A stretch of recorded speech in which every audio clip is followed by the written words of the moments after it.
నా పేరు వనజీవి దరిపల్లి రామయ్య.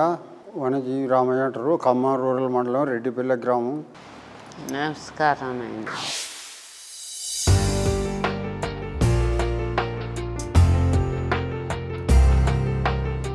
అగ్గిపుల్ల, సబ్బుబిళ్ళ, హారతి పళ్ళెం, తలుపు గొళ్ళెం కాదేది కవితకు అనర్హం అంటాడు మహాకవి శ్రీశ్రీ. కవితకే కాదు, విత్తనంగా నాటడానికి కూడా అగ్గిపుల్ల అనర్హం కాదని భావించాడు బాలుడు. ఆ భావనే భవిష్యత్తులో అతన్ని వనజీవిగా, భారత ప్రభుత్వ పద్మశ్రీ పురస్కార గ్రహీతగా తీర్చిదిద్దింది. అతడే సొంత ఖర్చులతో 1 కోటికి పైగా మొక్కలు నాటి వనజీవి రామయ్యగా ప్రజాదరణ పొందిన దరిపల్లి రామయ్య. బడి చదువు 5వ తరగతితో ఆగిపోయినప్పటికీ పర్యావరణానికి చేసిన సేవలకు గుర్తింపుగా గౌరవ డాక్టరేట్ పొందిన ప్రకృతి సేవకుడు. వృక్షో రక్షతి రక్షితః అనే నినాదాన్ని ప్రచారం చేస్తూ మొక్కవని దీక్షతో మొక్కలు నాటుతున్న వనజీవి రామయ్య ప్రకృతి మెచ్చిన ముద్దుబిడ్డ.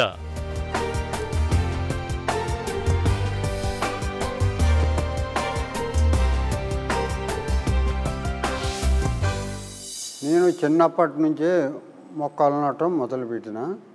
చిన్నప్పుడంటే 5వ ఏట ఊహ తెలవనప్పుడే అగ్గిపుల్లలు మొలిసిన. వాళ్ళు చదువుకునేటప్పుడు అగ్గిపిల్లలు మొలిపించి అగ్గిపెట్టెలు కాపియాలని. అగ్గిపెట్టెలు ఏమిటికి? నిప్పు కోసం కాదు. పిల్లలందరూ అగ్గిపెట్టెల కింది డబ్బాలు దారం కట్టి రైలు తయారు చేసుకొని గుంజుకునేది. అప్పుడు బొగ్గు బండ్లు వచ్చేది, జగ్బగ్ అనుకుంటా, ఆడుకోవటానికి. ఎవళ్ళ రైలు పొడుగుంటే వాళ్ళు గొప్పగా భావించేది, నాది పొడుగుందని. అతడే గొప్పోడిగా క్రికెట్ ఆడితే పథకం వచ్చినట్టు ఫీల్ అయ్యేది. మరింత రైలు కావాలంటే మరిన్ని అగ్గిపెట్టెలు కావాలి. మరిన్ని అగ్గిపెట్టెలు ఎలా వస్తాయి? అనాకొకటి అగ్గిపెట్టి అప్పుడే వస్తాయి 5 పైసలు 10 పైసలు పావులాలు. చిల్లి కాన్లు, గుర్రబొమ్మ ఉన్న కాన్లు అప్పుడు చలామణిలో ఉన్నాయి. అయితే ఆ సమయంలో పిల్లలందరూ ఇల్లు తిరిగి బయట కూటిన అగ్గిపెట్టెలు ఉంటే ఎతకొచ్చి ఆడుకునేది. పొల్లగాళ్ళు అగ్గిపెట్టెలు పోతేనే రావాకండి అని కొట్టేది, కోతలు కొట్టినట్టు. అయితే ఎట్లా సంపాదించాలి అగ్గిపెట్టెలు అని ఆలోచించి మా అమ్మ చెట్ల పాదులు పెడుతుంది. జూన్లో మొలక సెరకార్తలు నిరుడు కాసిన బీరకాయ చూరుకు పెట్టి ఆ కత్తి పెడతోని కోసి కిందేసి గుద్దితే బీర గింజలు కడుపుల నుంచి రాలుతాయి, బీరకాయల నుంచి. ఆ రాలిన విత్తనాలు మా పెరట్లో వాంకాడ కుమ్మర వాయి అంటారు, కుండలు కలిచేది, మేము కుమ్మర వాళ్ళం. అక్కడ పెడితే అవి మొలిచి కాయలు కాస్తుంటే చూసిన బీరకాయలు. కంపకి తీగబారి పచ్చగా పసుపు రంగు పూలు పూసి అన్నీ తొండల్లాగా కాయలు కాస్తుంటే చూసి, ఓహో ఏదైనా వస్తువు కావాలితే ఇట్లా గింజలు మొలేసి కాపించుకోవాలా అనుకొని బీరకాయ కొత్తే గింజలు వెళ్తాయి కడుపులు. ఈ అగ్గిపెట్టెలో ఉన్నాయి కూడా అగ్గిపుల్లలు అనుకోను నేను. ఆ అగ్గిపుల్లలు కూడా గింజలు అనుకున్నా, తెలవదు. ఇవి కూడా కడుపులు ఉన్నాయి, అవి కడుపులు ఉన్నాయి, మొలతాయని అగ్గిపుల్లలన్నీ దుబ్బలో నాటు పెట్టిన. మా అమ్మ వచ్చి ఎదురా రామయ్య అగ్గిపెట్ట పొద్దున్న నానబెట్టి కొనుక్కొచ్చిన అంటే, అమ్మ మొలేసిన అగ్గిపెట్టెలు కాస్తాయి మనకన్నా. అట్లా కాదయ్యా, ఈ కట్టె పుల్లలు కొసన ఉన్నది మందు, అవి మొలవు కాయవు అన్నది. అయితే బెండ గింజలు నల్లగానే ఉంటాయి, సింత గొప్ప గింజలు నల్లగానే ఉంటాయి, బొప్పడికాయ కోస్తే గింజలు వెళ్తాయి, అవి నల్లగానే ఉంటాయి, అన్నీ నల్లటివన్నీ మొలతాయి అనుకున్న. ఊహ తెలనప్పుడే అగ్గిపుల్లలు మొలేసిన. ఇంకా ఆ సబ్జెక్ట్ అట్లా పోయింది. పోయిన తర్వాత పిల్లలందరం మామిడి తోటలో పోయేది మామిడికాయలకి. శివరాత్రికి శివలింగాలంతా అవుతాయి. పోతే అరే పొల్లగాళ్ళు చెట్టుకు రాయేయకండి కానీ కింద పడ్డ ఏరుకోండి రా అని ఆ కాపలాదారు అన్నాడు. 6వ పెళ్ళి ఆయన పేరు. అంటే 10 మంది పోయిన కాడ ఊళ్ళో ఒకళ్ళు రాయేసేది. అదే పొల్లగాళ్ళు మామిడి తోటలో పడ్డారు, రాళ్ళు వేస్తున్నారు, పింజలను రాలితేనే ఆయన వచ్చిండు. వచ్చేవరికి నేను కిందికే చూస్తాను, రాయేద్దండగా కింద పడి ఇరుకోం. ఎవరో ఒకళ్ళు రాయేసారు, ఆయన వస్తుండారుగా ఉరికినారు అందరూ. నాయమడి చూస్తే ఎవరు లేరు. నేను ఉరుకుదాయా అనుకుంటే నేను దొంగలు ఎందుకు గెలవాలి, కొడితే కొట్టని అని అట్నే నిలబడితే నన్ను ఏమనలేదు ఆయన. రాయేసినోడైతే ఉరుకును చెట్టుకి, వీడు రాయేయలేదు రాములు అని ఆయనకి నాకు స్నేహం ఏర్పడింది. ఆ తోట కాపలాదారికి నాకు. ఇక నేను ఎండాకాలం కూడా పోయేది మామిడి తోటలకి. పోతే తోటంతా తిరిగి పండ్లు ఏరకొచ్చి చెట్ల కింద రాలినాయి. చెట్టు మీద పండు బండి రాలినవి మధురంగా ఉంటాయి. ఏరి ఆడబోతే వాళ్ళు ఉడగాలికి రోణికార్తెలు పనోడ చంబరం తోలుతుంటే మేనేలు అంటారు ఇంగ్లీష్లో. ఏరకొచ్చి ఆడబోతే ఆయన నాకు 2 పండ్లు ఇచ్చేది తినమని. తిన్న తర్వాత టెంకె పారేకరా ఆ చెట్టు మొదట ఏమనేది రాములు చెట్టు మది. అమ్మ అయితే బూదర పాడేస్తుంది జాలాట్లు, లేకపోతే పెంటగడ మీద వేస్తుంది ఈగలు వెళ్తాయని. ఎంగిల్ టెంకలు దాస్తండి ఎందుకు అని నాకు అనుమానం వచ్చింది. వచ్చి చూస్తే మళ్ళీ కుమ్మరమాయికి ఆడుకొచ్చి మా కుమ్మర వాళ్ళ ఇళ్ళకి వచ్చి పగిలిపోయిన బాణాలు బొచ్చలు కూర కంచుళ్ళు బియ్యం గాలిచ్చే తోట్లు అంచులు ఊడిపోయినాయి బనికిరావుగా ఉత్తక పారేసినవన్నీ అడక్కపోయి అందులో పుట్టమన్ను పోసి కింద రంధ్రం పెట్టి నీళ్ళు వెళ్ళిపోవటానికి టెంకెలు అల్లేసి మొలిపించి ఏరే కాడేస్తుంటే చూసిన. ఊహో ఇట్లా టెంకెల మొల వేసుకుంటే చెట్టు మొలిచి కాయలు కాతయా. మరి ఎట్లయితే ఈ దొంగతనం చేయాల్సిన పని ఉండదు కదా. అమ్మ కొట్టదు, ఆ సాయం కొట్టడు, మనం ఎందుకు వేసుకోకూడదనే ఆలోచన వచ్చింది నాకు. మామిడి చెట్టు మా అమ్మగారు చెట్ల పాదులు పెట్టేది. మా అమ్మ నుంచే నాకు వచ్చింది. మా తల్లే గురువు. అయితే అమ్మ పెట్టేయం చెట్ల పాదులు ప్రతి ఏటా పెట్టాలి. మామిడి చెట్టు ఒక్కసారి వేసుకుంటే 100 సంవత్సరాలు కాయ కాతుంది కదా. ఆ వేసిన వ్యక్తి తింటాడు, అతడు మనవాళ్ళు తింటారు అనమాట. అయితే చిరకాలం ఉండే మామిడి చెట్లు వేయాలనేది నాకు ఆ చిన్నప్పుడే పట్టింది. చిరకాలం అని ఎందుకంటే మా అమ్మమ్మ గారికి మామిడి చెట్టు ఉండేది, ముంత మామిడి అంటారు. మా అమ్మమ్మ గారు ఊరు గోళ్ళపాడు, వెంకట నరసమ్మ, మా తాత పేరు కోటయ్య. వాళ్ళ మామిడికాయలు మాకు ఏటా పంపించేది. ముంత మామిడి అంటే కడుముంతలాగా ఇంతలా ఉంటాయి గుండ్రగా. అవి పచ్చడికి పంపితే 50 కాయలు మాగేసుకొని 50 కాయలు పచ్చడి పెట్టుకునేది. వాళ్ళు పంపిస్తే మనం మనం ఎందుకు చదువుకోకూడదు అని ఇలాంటి చెట్టు అని నేను మామిడి చెట్లు వేయటం మొదలుపెట్టిన. ఇక పటవారి తోటలో గిన్నె చెట్టు ఉంది. గిన్నె పండ్ల పోయేది పిల్లలు. పోతే తోటకు ఆయన జీతగాడు వచ్చి 5వ తరగతి వాళ్ళం కోస్తున్నారు. పుస్తకాలు బడిలో పెట్టి సారు రాలేదు గిన్నె పండ్ల పోదామని పోయినాం. పోయేవరికి చెట్టు దిగు కొడతానంటే వాడు చెట్టు మీదే ఉండు, మేము చెట్టు కింద ఉండి ఏరుతున్నాం చిన్నపిల్లలు. ఆకలి ఇంటికి పోయేవరికి ఇంటర్వెల్ బెల్లయింది. పాఠాలు 2 పీరియడ్లు పోయినాయి. గిన్నె పండు తీసపోయి 2 బొచ్చల నిండా పోతే మా సారు పాఠాలు అది చేయకపోతే ఈత బెత్తంతో కొట్టేవాడు రూల్ గర్రతో ఇట్ట కొట్టిండు కీళ్ళ మీద కింది నుంచి. ఆ సార్కే దండం పెడతానా, మీరు ఇట్లా దొంగతనానికి పోకూడదు, మీరు ఇలాంటి చెట్టు వేసుకోండి అన్నాడు మా సారు. తర్వాత ఇంకొక పాఠం కూడా చెప్పిండు. నేను పద్యాలు పాఠాలు అప్పచెప్పినా కూడా మా హెడ్ మాస్టర్ గారు జి మల్లేశం నా చెవులే పిండేది మా సారు. ఏంటి మాస్టర్ గారు నేను పద్యం అప్పచెప్తిని పాఠం అప్పచెప్తిని నా చెవు పిండుతారన్న. ఏంటిది ఆ పద్యం అంటే ఎవరు అప్పచెప్పాలి 5వ తరగతిలో 5వ తరగతి ముచ్చట ఆ ఆగిపెట్టలేసిందో వాళ్ళు చదువుకుంటే ఇప్పుడు కనకపు సింహాసనమున చునకమును కూర్చుండబెట్టి శుభలగ్నమునను దొనరగ పట్టము కట్టిన వెనకటి గుణమే లమాను వినురాసుమతి. ఈ పద్యం ఎవరు చదవాలి, నేను చదివినా నా చెవుబిండు. మళ్ళీ నాగార్జునుడు రచించిన గ్రంథములు ఏమిటి 5వ తరగతి పాఠంలో. నాగార్జునుడు రచించిన గ్రంథములు ప్రజ్ఞా పారమతిక, ప్రజ్ఞా ప్రదీపకారికలు, మూల మధ్యమ శాస్త్రము, మధ్యాంతరగమ శాస్త్రము, దశభూమి వివాస శాస్త్రము, ఇవన్నీ తత్వశాస్త్రముకు సంబంధించినవి. ఇందులో 2 టిబెట్ భాషలో కలవు. ఇవన్నీ ఎవరు చెప్పలేదు, నేనే చెప్పినా నా చెవుబిండు.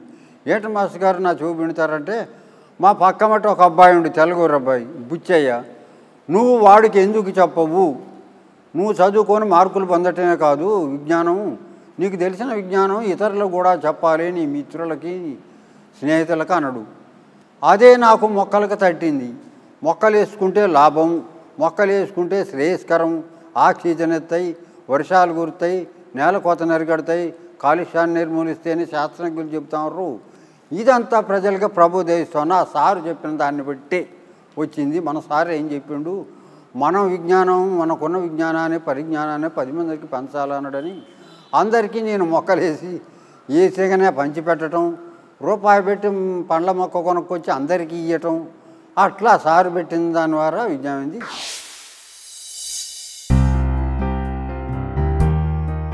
తనకి ప్రేరణనిచ్చిన గురువు మల్లేశాన్ని పదే పదే తలుచుకుంటూ తన గురుభక్తిని చాటుకుంటాడు వనజీవి రామయ్య. సామాన్య కుమ్మరి కుటుంబంలో పుడితేనేమి అసామాన్య సేవలందించి ప్రకృతిలో పచ్చదనాన్ని, పర్యావరణాన్ని పెంపొందించాడు.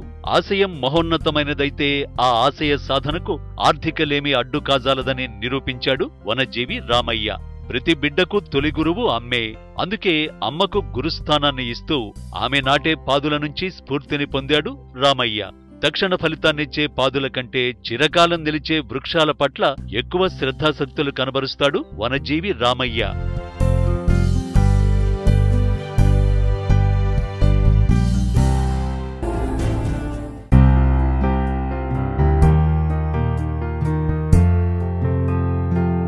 కోట్లాది ప్రజలు పుడుతున్నారు, గిడుతున్నారు. కానీ కొంతమంది మాత్రమే తమ పుట్టుకకు సార్థకత సాధిస్తున్నారు. అలాంటి వారిలో మొదటి వరుసలో నిలుస్తాడు వనజీవి రామయ్య. సమాజ సేవ చేయాలనే ఆలోచన ఆయనకు రావడం యాదృచ్ఛికం కాదు. దాని వెనుక గొప్ప నేపథ్యం ఉంది. సమాజ సేవకు మొక్కల పెంపకాన్ని ఎంచుకోవడం వెనుక ఆయన బాల్య స్మృతులు దాగున్నాయి. 1937 జూలై 1వ తేదీన ఖమ్మం జిల్లా ముత్తగూడెంలో జన్మించాడు రామయ్య. లాలయ్య, పుల్లమ్మ అనే కుమ్మరి దంపతుల బిడ్డడైన రామయ్య తన కులవృత్తిని కొనసాగిస్తూనే మొక్కల పెంపకాన్ని ప్రవృత్తిగా ఎంచుకున్నాడు. ఆ తర్వాత మహోద్యమంగా హోరెత్తించాడు.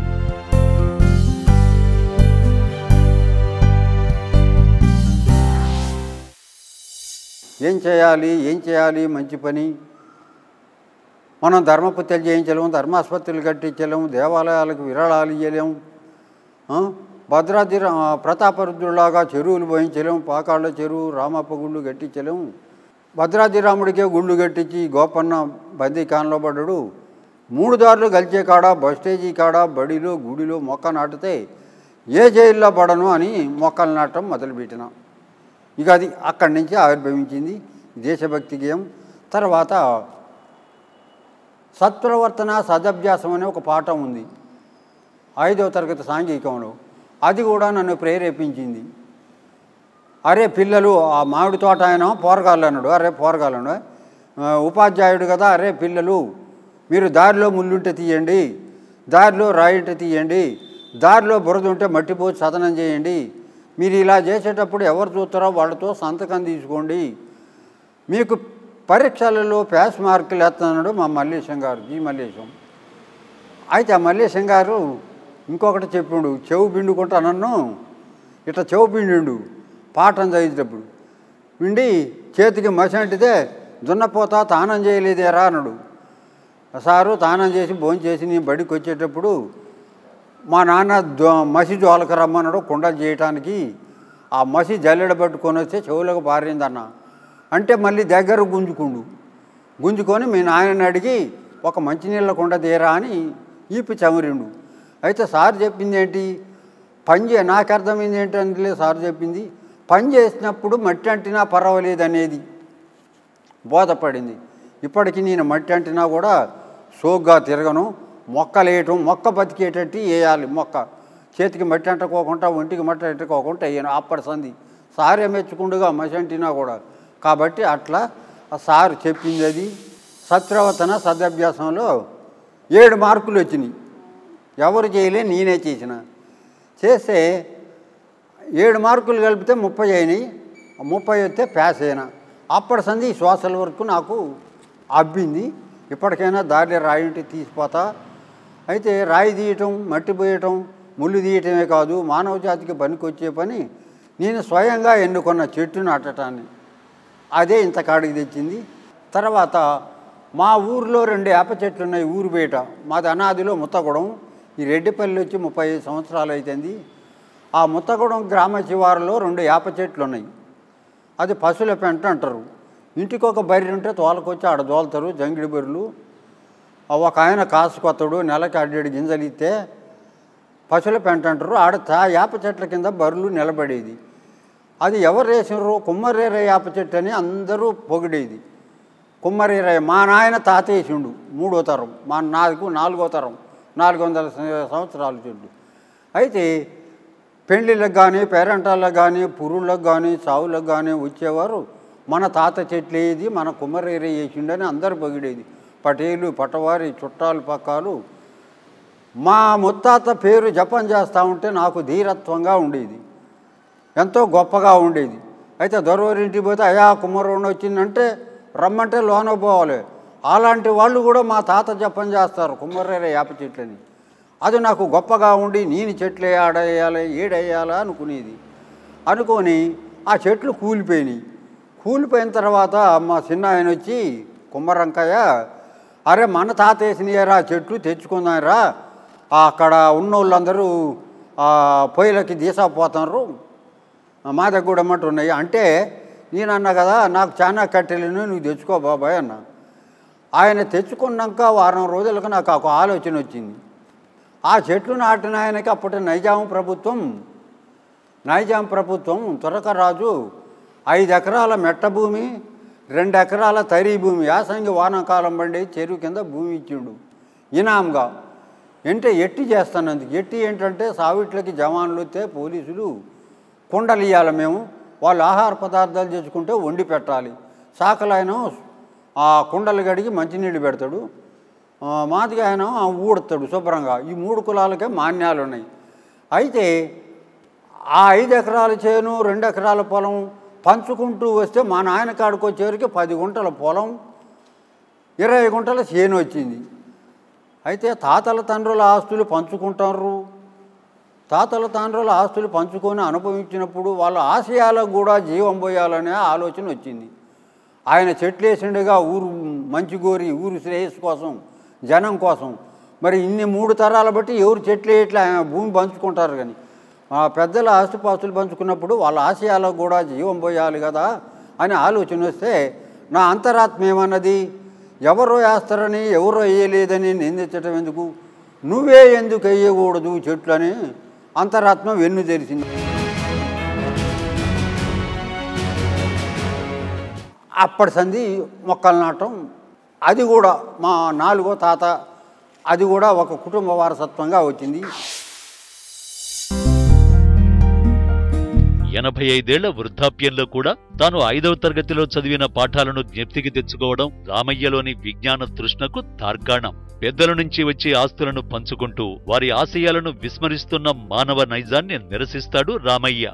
ముందు తరాల పట్ల తన మమకారాన్ని, కృతజ్ఞతని ప్రకటిస్తాడు. పెద్దల నుంచి ఆశయాన్ని స్వీకరించి గొప్ప లక్ష్యాన్ని సాధించాడు వనజీవి రామయ్య. 40 కుంటల స్థలంలో తన ఇల్లు పోను మిగతా భాగంలో చెట్లు నాటడంతో ప్రారంభమైన ఆయన ఉద్యమం 1,000,000 మొక్కల లక్ష్యాన్ని దాటేసింది.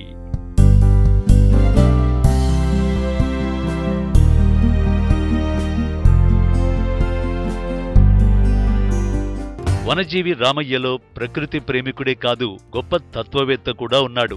మానవజాతికి ప్రేరణనిచ్చే గొప్ప తాత్వికత ఆయన చెప్పే ప్రతి మాటలో ప్రతిధ్వనిస్తుంది. పల్లెవాసులలోని స్వచ్ఛమైన మంచి మనసుకు అద్దం పడుతుంది ఆయన హృదయం. ప్రకృతిలో భాగమైన మానవుడు ఆ సత్యాన్ని విస్మరించి ప్రకృతిని ధ్వంసం చేస్తున్న పర్యవసానమే గ్లోబల్ వార్మింగ్.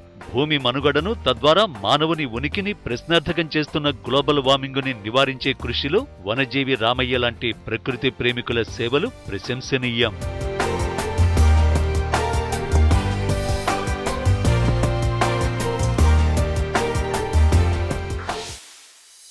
అంతరాత్మ ఏంటి రామయ్య అంటే, నాకు తెలిసిన భాషలో దారిలో ప్రయాణం చేస్తుంటే దారిలో మామిడి చెట్టు ఉంటుంది. మేము ఖమ్మం పోయే దారిలో ఒంటి మామిడి చెట్టు అంటారు, దోమల బండ కాడ.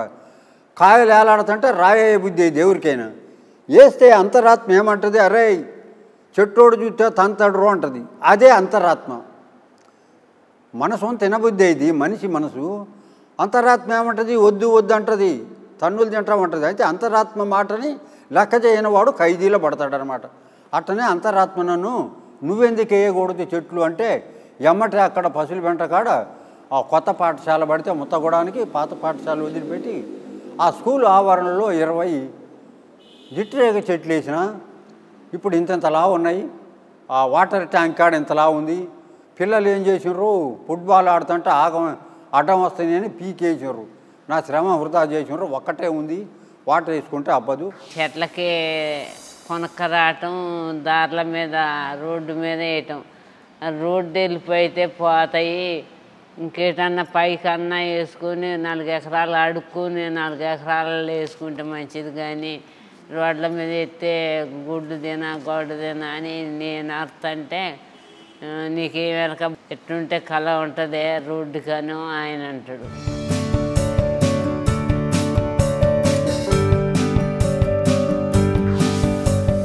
తర్వాత మా అమ్మ చెల్లెలు చిన్నమ్మ, మా చిన్నమ్మ ఆదిలక్ష్మ ఇప్పుడు జీవించే ఉంది కంబాలపల్లి మానుకోట అవతల నరసంపేట రోడ్డు. ఆమె ఎండలో గడ్డి కోసుకుంటూ కొత్త మాటలు చెప్పను పర్యావరణ సూక్తులని నన్ను ప్రేరేపించింది. ఎందుకు వచ్చింది ఆలోచన అంటారు కదా.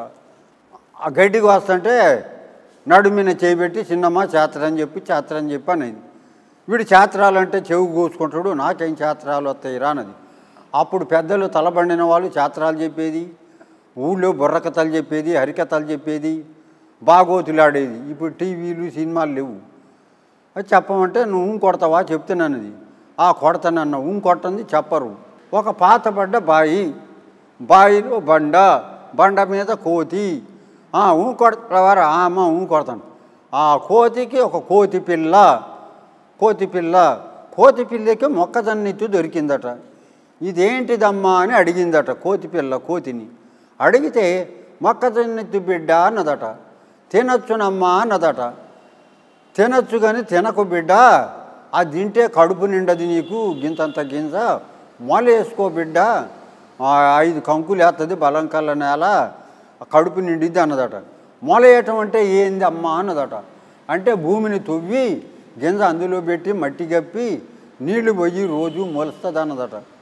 మొలిసి నీకు కంకులు వేస్తుందంటే అట్టనే మొలేసింది, నీళ్లు పోసింది, మొలిసిందమ్మా అన్నదట. మొలితే కంపబెట్టు బిడ్డ అన్నదట. కంప పెట్టినాక పీసులు వేసిందమ్మా అన్నదట. గుడ్డలు కట్టు బిడ్డ కాకులు తింటాయి అన్నదట. అంటే ప్రతి పని తల్లిని అడుగుతూ ఉంది, తల్లి చెప్పినట్టు పాటిస్తూ ఉంది. అందులో ఆ విజ్ఞాన శాస్త్రం ఉంది. కాబట్టిగా పెద్దల మాట ఆచరించాలి, ఆలకించాలి. అయితే ఇరుచుకోన అమ్మ అన్నదట. కంకు ముదిరినాక ఇరుచుకో బిడ్డ అన్నదట. కాల్చుకొని తిన్నామా అంటే కాల్చుకోగానే కాలవక తొలిగే పచ్చి గింజలే మళ్ళీ 10 గింజలు దాచుకో బిడ్డ అన్నదట. విత్తనం కట్టుకోవటం, మళ్ళీ 10 గింజలు దాచుకొని తిన్నదట. అదే నాకు శాస్త్రం గుర్తుకు వస్తుంది. ఇప్పుడు పనస పండు తిన్నా, గంగరే గింజ తిన్నా, ఖర్జూర గింజ తిన్నా, దానిమ్మకాయ అయినా, జామకాయ తిన్నా కూడా తిని ఒక పాక చెక్క అంతా నిమ్మ చెక్కలో సగమంతా ఒక కంచెలో వేస్తా, గింజలు మొలుస్తాయి. అందులో 10 గింజలు ఉంటాయి. కాబట్టిగా ప్రతి గింజ మొలేస్తంట నేను. భూమి ఫలించాలి, విత్తనం ఫలించాలనేది నా తపన. పెద్దలు ఏమంటారు, ఎవడన్నా చెని పని చేస్తే వీడిని పైన పెడితే వానలు కురవు, కింద పెడితే పంట పండదు అంటారు. అలా ఉండకూడదు. మనిషి జీవించినంతకాలం ఒక మంచి పని చేసి చనిపోయినా కూడా ప్రజల హృదయాలలో ఉండే పని చేయాలనేది నా యొక్క విజ్ఞప్తి.